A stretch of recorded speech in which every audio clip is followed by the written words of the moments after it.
तो क्या हाल चाल है मेरे भाइयों एवं बहनों। तो आप लगातार देख रहे हैं कि स्टडी विथ नित्यम से जीके जीएस का सीरीज मिल रहा है जो सभी परीक्षाओं के लिए इम्पोर्टेंट है, खासकर बिहार पुलिस, बिहार दरोगा और बिहार एसएससी एग्जामों के लिए।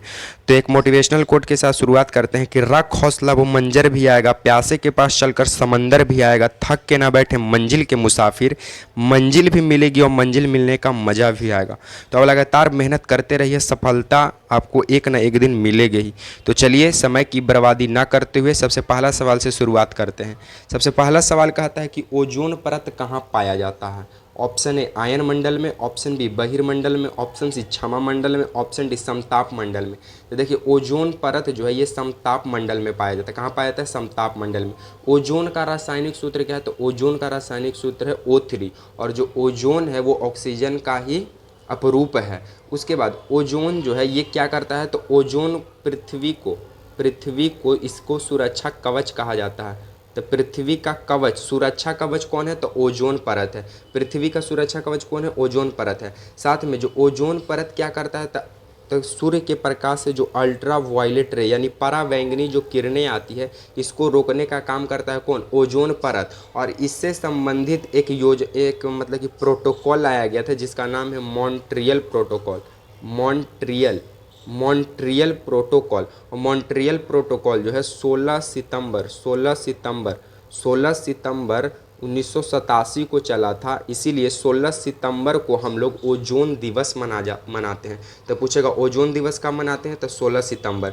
ओजोन मॉन्ट्रियल प्रोटोकॉल कब हुआ? तो 16 सितंबर 1987 को। ओजोन परत का क्या काम है? तो अल्ट्रा वायलेट किरणों की रोकने का काम करता है। ओजोन का रासायनिक सूत्र O3 है। ओजोन परत को पृथ्वी का क्या कहा जाता है? तो पृथ्वी का ही कवच है, सुरक्षा कवच। चलिए नेक्स्ट सवाल की ओर आगे बढ़ते हैं। नेक्स्ट सवाल कहता है कि इनमें से कौन सी विश्व की सर्वाधिक गहरी झील यानी डीपेस्ट लेक है। ऑप्शन ए बैकाल झील, ऑप्शन बी मृत सागर, option C Victoria, option D Titicaca. तो देखिए विश्व की सबसे गहरी झील है बैकाल झील। और बैकाल झील कहाँ है? तो बैकाल झील है रूस में। कहाँ स्थित है बैकाल झील? रूस में। उसके बाद जो टिटिका झील है, टिटिका झील ये बोलीविया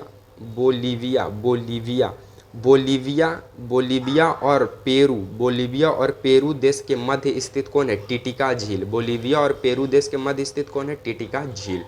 चलिए नेक्स्ट क्वेश्चन की ओर आगे बढ़ते हैं। नेक्स्ट क्वेश्चन का आता है कि पंजाब केसरी की उपाधि इनमें से किसे प्रदान किया गया था। तो पंजाब केसरी का उपाधि किसे प्रदान किया गया था? ऑप्शन ए भगत सिंह को, ऑप्शन बी रंजीत सिंह को, ऑप्शन सी सरदार बलदेव सिंह को, ऑप्शन डी लाला लाजपत राय को। तो पंजाब केसरी का जो उपाधि है वो लाला लाजपत राय को दिया गया था। और लाला लाजपत राय को शेरे पंजाब कहा जाता है। शेरे पंजाब कहा जाता है। किन है? लाला लाजपत राय को। सरदार बलदेव सिंह जो थे ये स्वतंत्र भारत के पहले रक्षा मंत्री थे। स्वतंत्र भारत के पहले रक्षा मंत्री कौन थे? बलदेव सिंह। भगत सिंह का जो जन्म है 1907 में होता है लायलपुर में, पंजाब के खड़गवाला गांव। और इनका जो मतलब कि फांसी की जो सज़ा सुनाई जाती है वो 1931 में सुनाई जाती है।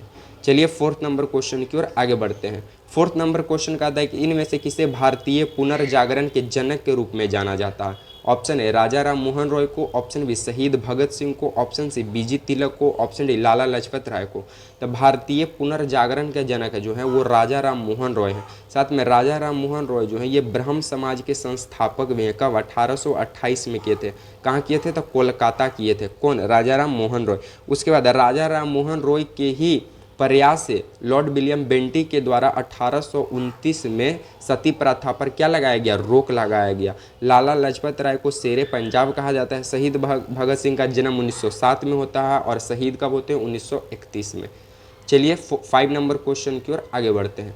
5 नंबर क्वेश्चन कहता है कि आर्य समाज की शुरुआत इसमें से किसने की थी। ऑप्शन है Swami Dayanand Saraswati, option B Swami Vivekananda, option C राजा राम मोहन रॉय, ऑप्शन डी गोपाल कृष्ण गोखले।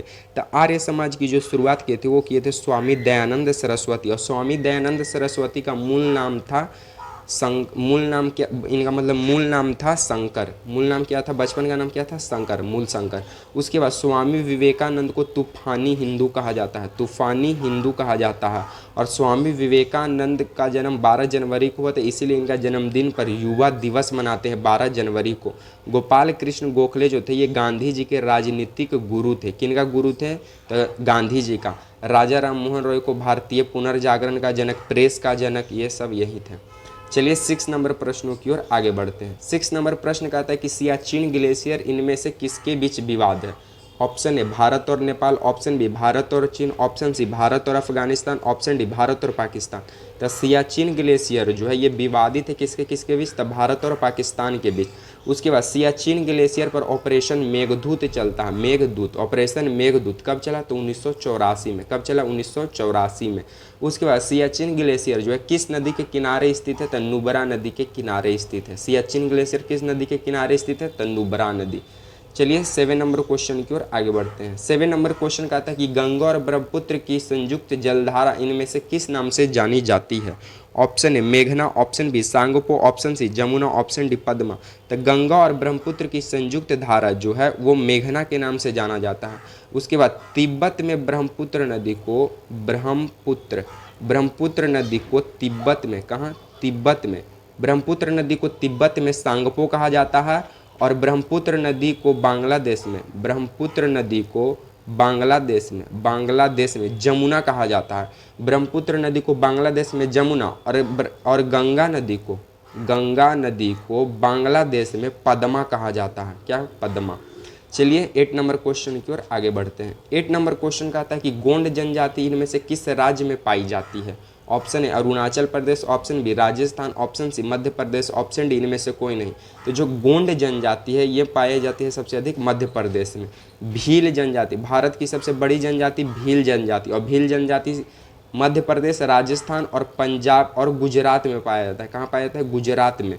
लेकिन सर्वाधिक भील जनजाति कहाँ है, तो मध्य प्रदेश में। उसके बाद मेघालय में गारो खासी जयंतिया है। चलिए 9 नंबर क्वेश्चन की ओर आगे बढ़ते हैं। 9 नंबर क्वेश्चन कहता है कि भारत के पहले मुख्य निर्वाचन आयुक्त इनमें से कौन थे। Option A BS Ramadevi, option B Sardar Patel, option C Morarji Desai, option D Sukumar Sen. तो भारत के पहले मुख्य निर्वाचन आयुक्त कौन थे, सुकुमार सेन। और भारत की पहली महिला मुख्य निर्वाचन आयुक्त कौन थी, तो रमा देवी। सरदार पटेल को लौह पुरुष कहा जाता है और सरदार वल्लभ भाई पटेल को सरदार का जो उपाधि है वो बारदोली सत्याग्रह के दौरान बारदोली की महिलाओं ने दिया। चलिए इस सीरीज का लास्ट क्वेश्चन 10 नंबर की ओर हम लोग आगे बढ़ते हैं। 10 नंबर क्वेश्चन कहता है कि कांग्रेस की स्थापना के समय भारत का गवर्नर जनरल इनमें से कौन था। Option A lord Dufferin, option B lord Canning, option C lord Macaulay, option D lord Cornwallis.